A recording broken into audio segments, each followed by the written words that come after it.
Hey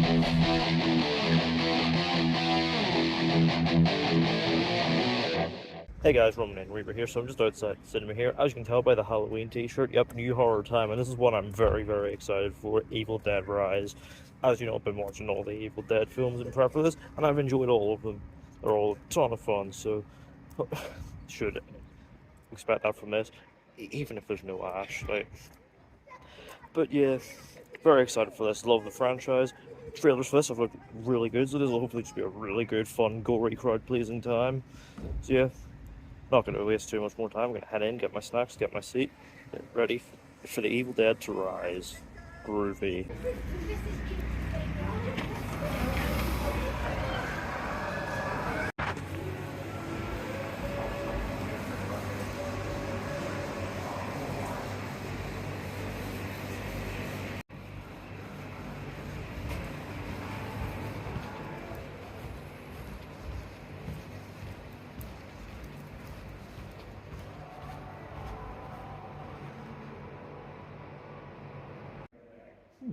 Interesting. So as you can see here, I've got my popcorn and a frozen Fanta, red, for blood obviously. Ready to watch Evil Dead Rise. Groovy.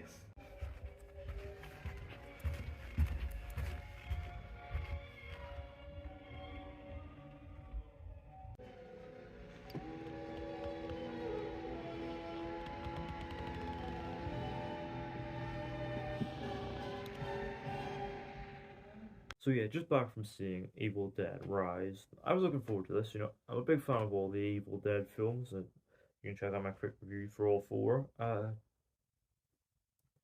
this, from the trailers, looked like it would be a really good sort of claustrophobic chiller with an eerie sense of atmosphere and bucket loads of gore, and also a bit of the knowing wit of the Sam Raimi films. Does it deliver on that, and does it continue the Evil Dead franchise's rock solid track record? Let's find out. So the film is set in an inner city apartment block in Los Angeles, and it's here that sort of estranged sisters Ellie and Beth reunite. And all of a sudden, an earthquake happens, and one of Ellie's kids stumbles upon the Necronomicon Ex Mortis underground in an old bank vault. And from there, you know the drill. The book is opened, the rituals are recited, and the Deadites are unleashed. So, yeah, as earlier, I'm a big fan of the Evil Dead films.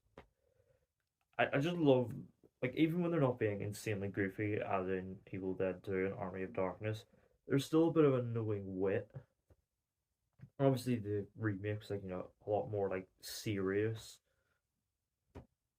And to an extent, stylistically and tonally, this does kind of mirror that, but it also feels in line tonally with Sam Raimi's first Evil Dead film, which had like knowing moments of wit, but played itself quite straight as well.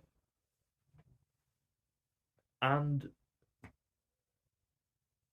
because of this, and also the fact that it feels like very much its own thing in the larger scheme of the franchise. This is a ton of fun to watch. I had a lot of fun with it. I enjoyed it.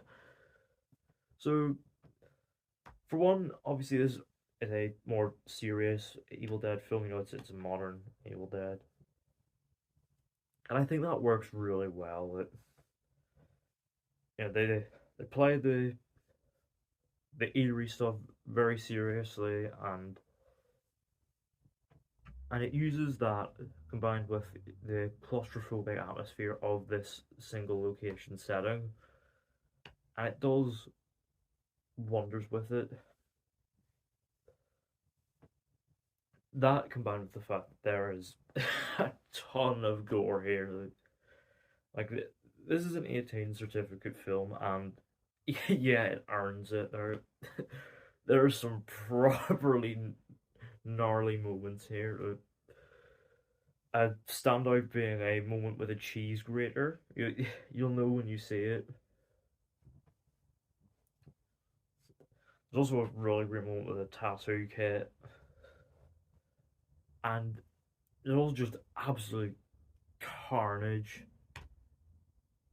And the last act of the film, you just have to see it. It's kind of a bloodbath. Saying that, I don't think it goes quite all out in the bloodbath as the 2013 film did. There's nothing quite like the sky raining blood as the final monster gets brutally cut in half. Like, but it comes close. Let me just say, and the film is all more fun to watch because of just how all in it goes with the gore. And I don't think this would work nearly as well. Like, do you know what I mean? It all does a wonderful job of keeping you on edge and building a real sense of atmosphere, from the serious tone to the generous helping of gore to even some very strong cinematography and some fucking killer sound design. Like you'll be looking around the cinema once you hear the buzzing flies, but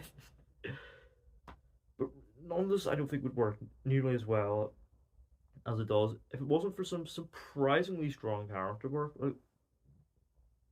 Like I think that's the thing I can put with these new Evil Dead films over the Raimi ones, is that they do a surprisingly good job of developing the characters, and yeah, this one does it quite well. Obviously, the start of the film, it does take a little bit to sort of find its footing. As we like, take our time to sort of establish the family dynamics and Beth and Ellie's own personal struggles. But it does do a very good job of building up these characters. So when you know when the Necronomicon is open, you care about the characters, you're invested in them, and you kind of want them to come out okay. And it helps as well. I've got a fairly strong set of performances. Obviously, sort of the heart of the film, in a way, is this sort of like budding dynamic between Beth and Ellie's youngest daughter, Cassie. And to their credits, Lily Sullivan and newcomer Nell Fisher do a very good job, and you really buy into their dynamic. And I was surprised at that Cassie wasn't one of these like really stereotypical like annoying kid characters. In fact, I actually genuinely wanted her to come out of this all okay. But really, the standout performance here is Alyssa Sutherland as Ellie. Yeah, she might be the best Deadite in the whole franchise. That, and I'm not saying that lightly because this is a franchise that has offered us up the wonderfully Jekyll and Hyde performance of Ash Williams turning back from himself to Deadite, and repeat that. But genuinely, this is such a compelling performance and character that it's just so she's just so delightfully unhinged, like quite menacingly funny as well, and just does a really good job of building up a real sense of like unease and fright. It's so wonderful. And because of all of this contained like single location set. Well, to be honest, all of the Evil Dead films really are single location, but it's the shift in setting from a cabin to an inner city apartment that helps this feel distinct from the series formula, and it does a really good job of keeping itself feeling fresh and exciting. Admittedly,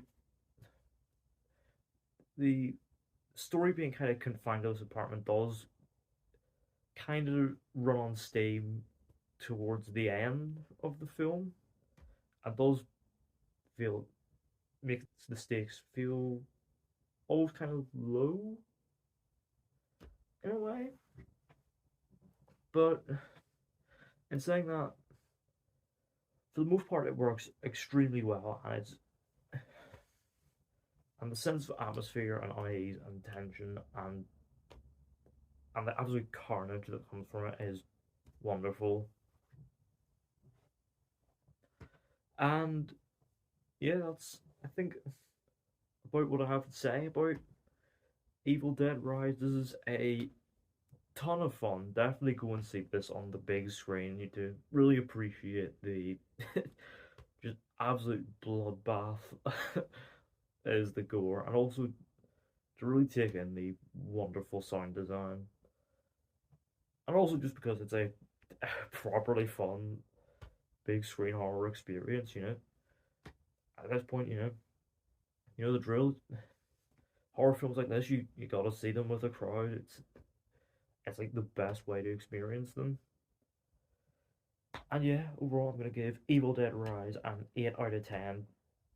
Definitely go see this. This is, I'd say, my second favorite Evil Dead film. Number one, of course, being Evil Dead 2. Groovy. Like, come on. And yeah, those are my thoughts on Evil Dead Rise. Let me know down in the comments. Have you seen it? What do you think of it? What's your favorite Evil Dead film? What's your favorite portrayal of a Deadite in this franchise? What's your preferred choice for Toad in terms of Evil Dead films? Do you prefer the goofiness of Raimi's films or the more serious nature of the remake? And what other locations would you like to see this franchise take itself to? Because yeah, possibilities now are endless. Let me know all that down in the comments. Don't forget the thumbs up button if you enjoyed. Don't forget the subscribe button if you're new, and don't forget to turn on post notifications so you don't miss an upload.